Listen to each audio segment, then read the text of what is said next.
Oh, hey there. I didn't notice you. I was, you know, too busy blogging out the haters. I'm just kidding, guys. What's the deal? How y'all feeling? What's up? What's up? What's up? What's up? It's your boys, Chef Soul Yardie, Chef Boyard Soul. What's up, guys? Listen, let me tell y'all something, man. Mi gente, ¿cómo se sienten? Ojalá que se sienten orgullosos para ver qué viene este día, ¿verdad? This is John Bellion. Some of his bands are very good friends of mine. I'm lying, they're not real good friends of mine, but I've worked with some of them. We have mutual friends, is what I'm trying to say. I love it when people, you know how people always say, yeah, yo, that's my boy. Meanwhile, you really met him at an IHOP once. That was me just now. I'm wearing this hat because I want to, and I wear weird stuff. Good news has arrived, ladies and gentlemen. Good news has arrived. 1 second, let's get into it. I'm gonna slip into something a little more like me. But first, the sweet nectar of life. Iced coffee. If you guys have been watching, you already know I love coffee. I was a barista for many years, and I have this weird obsession with coffee. But let me get dressed, and I'll be right back. Hold on. That's more like it. Ladies and gentlemen, what's the deal? Mi gente, de lo mío, personal. Yo, great news. Your boy has received his training date. Now I know in a previous video I said that I got my background check complete and everything. Wasn't the case. They obviously found something that they wanted me to clarify. Not saying I'm a criminal, but I have officially received my training date, and it is February 5th. February 5th, I'm out of here and I'm going for a couple weeks to really start this process, right? Thanks to all you guys who've been reaching out. Thanks to all you guys who put that trust in me, because it's really, I know what it's like to reach out to a YouTuber, somebody you see on the computer, and just try to get in contact with them, hoping they can respond to you. But one thing I will tell you guys, I am here for you once again. I said call me Chef Boyard Soul. I said call me Coach Soul. Soul the Flyer. Some people call me Soul the Architect, which is my stage name when I'm doing poetry and music or whatever. I'm here for y'all, man. So those of you guys who thought I wouldn't get back to you, your boy's sitting up writing those emails, and I'm trying to get in depth, and they're hitting me up on Facebook, and they're hitting me up on Instagram, and y'all hitting me up in Snapchat, and I'm here for it. I'm all the way here for it. Good vibes. Let's get started. This is part 2. Top 10 questions and answers to prepare yourself for that face-to-face or that video interview or that phone interview. We ready?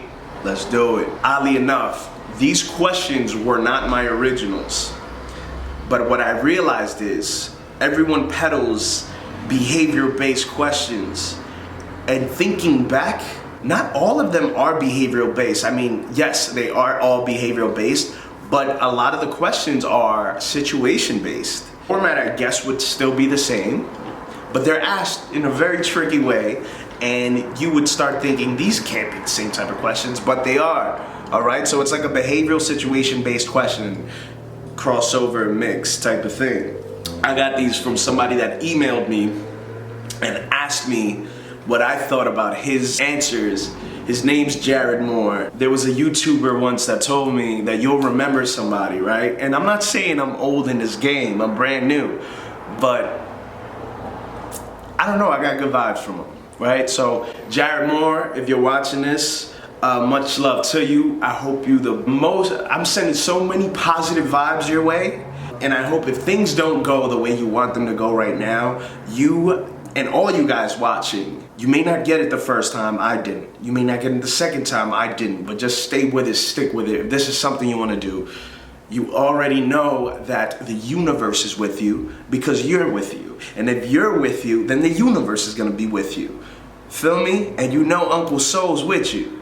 So let's do it. Number 1. How would you handle a situation when you realize a passenger has had too much alcohol and he is requesting more? Basically how you want to answer it. I'm not going to give you the exact answer. One thing you have to keep in mind is safety. What are the bad things that can happen when people are drunk? And now you're in a metal tube 30,000 feet in height from where us normal people on the ground are. Let's not get him drunk, right? Let's not continue to push some more Jack and Cokes towards him. Cannot offer him any more drinks. He might slip and fall because he's drunk on his way to the bathroom, and something horrible might happen. Anything horrible can happen. 2, safety for the passenger. People will get aggressive sometimes. He may not be aggressive, but he may fall onto someone else. He may fall onto a baby. Let's knock on wood. Things can happen when people are drunk, so you as a flight attendant are supposed to be that number one person in between those bad things happening. And you are liable. The airline is liable. It's just like in the bar industry, where anywhere you're serving alcohol and you are overly pouring your patrons and overly giving them that fire to keep drinking, he becomes your liability.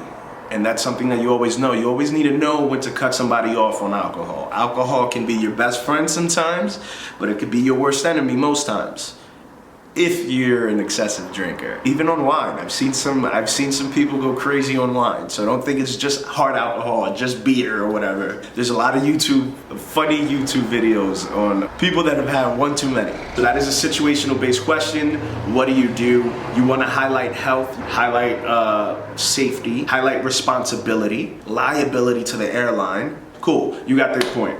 All right, número 2. What would you say to a mother who put her infant to sleep on the floor of the aircraft? It sounds far-fetched. To gauge understanding of safety and to kind of pull on your strings a little bit, right? I wouldn't say this is one of the top ones, but it was a very interesting question. And I know this is a video about your top, but whatever. You would approach the situation carefully. This is a mother with a child. Ask as to why the child needs to be on the floor, because you know that no one is supposed to be on the floor. You know that the seatbelt sign goes on, and they also tell you in the announcements that if you are not up to use the bathroom, always have your seatbelt on. You don't know if there's special needs. You don't know if they have something, an issue that needs them to be laying down. But for the safety of her child, it is required at a certain age that the child be on someone's lap or have their own seat. And you as a flight attendant need to understand that it's for the baby safety. Someone could get up and use the bathroom and accidentally kick a baby. It sounds horrible. That sounds so bad. But it's the truth, it's a reality. You don't want a child laying on the floor of an aircraft where there's turbulence, where people are going up and down the aisles, where if it's, anything can happen, and it's not a good idea. And so you have to carefully approach that situation. You can accommodate. You can try to find an accommodation. Maybe there's an aisle that is that's empty. It's a really good question. The reason I'm telling you guys these questions is because I never thought of these questions, and somewhere along the lines in one of those interviews that I did, video interviews or whatever, I was asked this question. One of the airlines, not sure. Question número 3. This is something that I already touched upon, but I was asked this question again by other people, and it was, if you catch a coworker stealing, what should you do? The gentleman asked me, he said, Leo, I think I would speak to him first because maybe I'm wrong if he's stealing. No, wrong answer. Always, always, always. I don't care what you call me. I am here for the best interest of the airline. I am an employee of the airlines. I'm talent. I'm calling HR. First and foremost, calling HR. After I call HR, I just express, hey, listen, this is what I saw. I'm not sure if he was stealing or not, but it's something I would like you guys to know. And then I would speak to my supervisor after that. Never, not once, do you approach a coworker, okay? You don't know how people react when their back is against the wall and you just caught them stealing, or you just caught them doing something they shouldn't be doing, and their job may be in jeopardy, okay? Don't steal. 2, if you do see someone or something being stolen or whatever, that goes straight to HR. Cool? Cool. All right, question number 4. Oh, let me get some of this sweet nectar iced coffee. What do you do if you're fully boarded with passengers and just a few minutes away from departure time? But your plane had not been catered. The catering staff said it would be at least 20 minutes until they could come out and cater the aircraft. Definitely a question I was asked in one of my video interviews. Tricky question, right?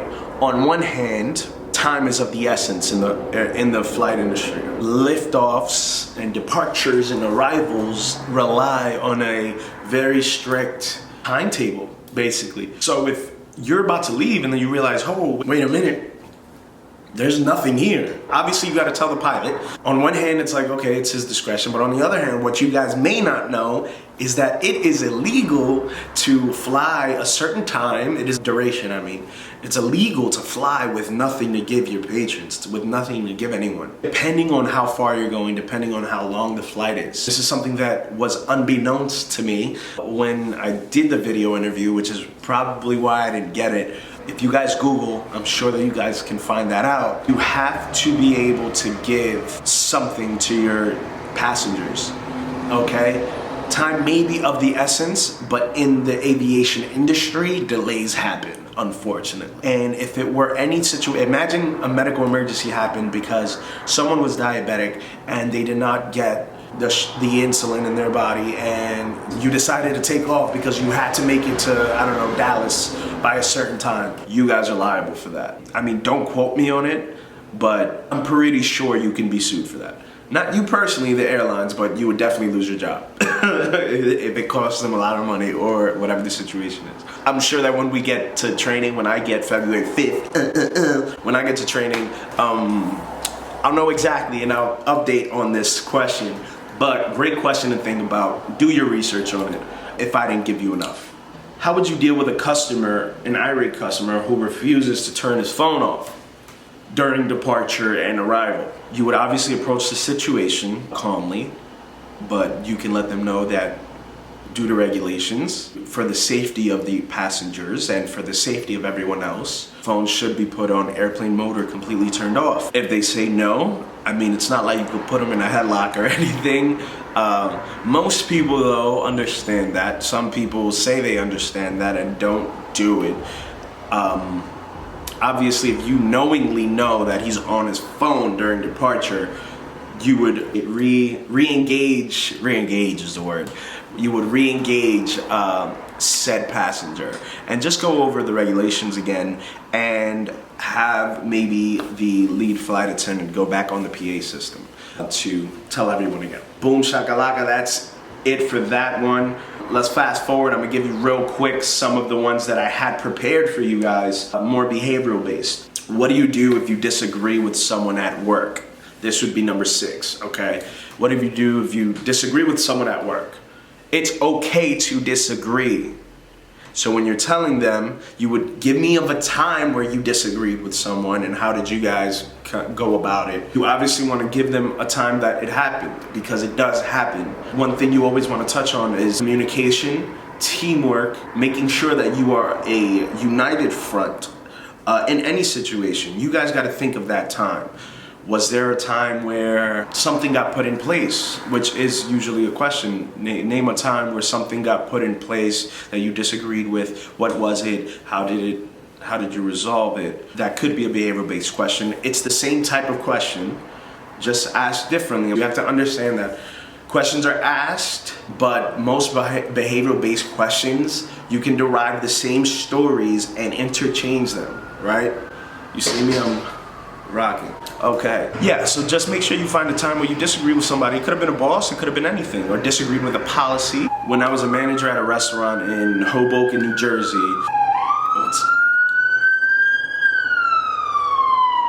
we normally would close shop at a certain time. We normally would put the seat ups half hour before. As the summer went by, I took a vacation and I realized that the employees were not putting the seats up, therefore creating a longer time for us to leave. I was wondering why, so they told me that the other manager told them that from now on we're gonna put the seats up at a later time.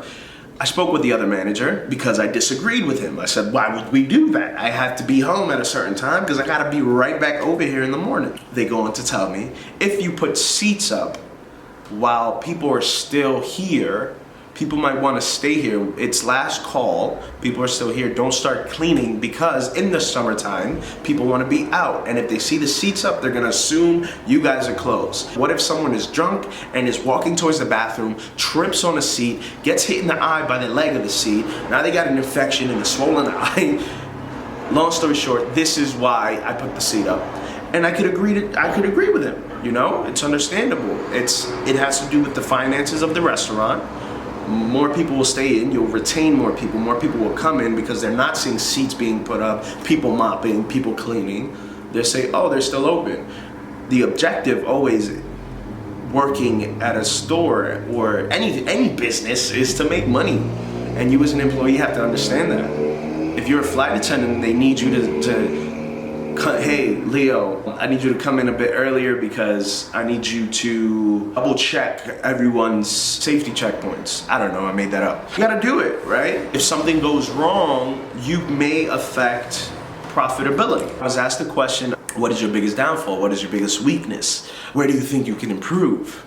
And I understand where it could be difficult, but biggest weakness is different from biggest mistake. The biggest weakness, a lot of misconceptions is, I'm gonna turn a strength into a weakness. Oh, I think my biggest weakness is that I'm a workaholic. My biggest weakness is that I love my job too much. I think my biggest weakness is that I take on too much. Although, a biggest weakness that you take on too much sometimes can be something that you can use because obviously, if you take on a lot, you may lack elsewhere because you've taken on too much. So that's an okay thing to say. Like, my biggest weakness is sometimes I take on too much. Sometimes I think I could do things by myself. I got a project and I don't want to work with the team because I just know myself and I know that I'm very detail oriented, I knew I could ace this. I knew I could kill this project. Lo and behold, it was a lot for me and I needed to have some other coworkers help me out. And we made it happen. And it took some of that off of my shoulders. Yeah, so those are all things. Guys, thank you so much, man. I'm so glad that you guys are here watching my moves and what I'm doing to help you guys and what I'm doing to help myself. I got my training date, baby. I got my training date and it's February 5th. So know that from February 5th on, I will be vlogging, well not vlogging, I'll be posting videos at my training facility, talking to different trainees. This is where the game turns up, right? I have given you guys, I've tried to give you guys videos on things I can think of. I'll probably think of some more before I leave because I want to leave you guys with something. I'm leaving the 5th of February. I got my CJO 1220 of last year. It's about to be a voyage, it's about to be an adventure, and I'm so happy you guys are here with me riding along. Mi gente que me están mandando mensajes, estoy practicando, voy a decir, con ustedes. Thank you guys, all my Spanish speakers out there showing me mad love. I love you guys. Peace, love, prosperity. It's your boy, Soul the Flyer. Hit me up on my email, soultheflyer@gmail.com. Hit me up on Instagram and Snapchat, Soul the Architect. Like, subscribe, comment, show me love. I love you guys. Positive vibes. Blah, blah, blah.